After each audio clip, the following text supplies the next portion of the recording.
Future predictions, భవిష్యవాణి ఎంతవరకు నిజమో అబద్ధమో తెలియదు కానీ ప్రపంచంలో ఇప్పుడు ఒక గందరగోళం నెలకొంది.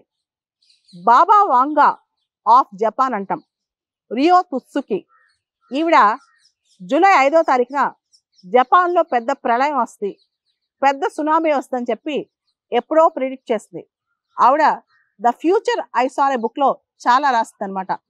ప్రిన్సెస్ డయానా మృతి గురించి, 2011లో జపాన్లో వచ్చిన సునామీ గురించి ఆవిడ ముందే ఊహించింది. ఆవిడని బాబా వాంగా ఆఫ్ జపాన్ అంటారు. మనందరూ తెలుసు బాబా వాంగా ఒక బల్గేరియన్ ఫ్యూచర్ టెల్లర్ అనమాట. ఈవిడ కూడా చాలా చెప్పింది బ్రెగ్జిట్ గురించి, ఐఎస్ ఎమర్జెన్సీ గురించి, అమెరికా సెప్టెంబర్ 11 అటాక్స్ గురించి, 9/11 అటాక్స్ గురించి, అలానే 2004లో సునామీ గురించి, ఇవన్నీ బాబా వాంగా చెప్పింది.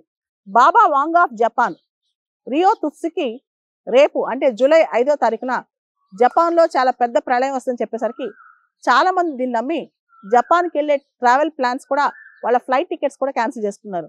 అయితే ఇప్పటికే జపాన్లో మొన్న 5.5 రిక్టర్ స్కేల్లో ఒక భూకంపం రావడంతో రియో తత్సుకి COVID-19 కూడా ప్రిడిక్ట్ చేసిందంట.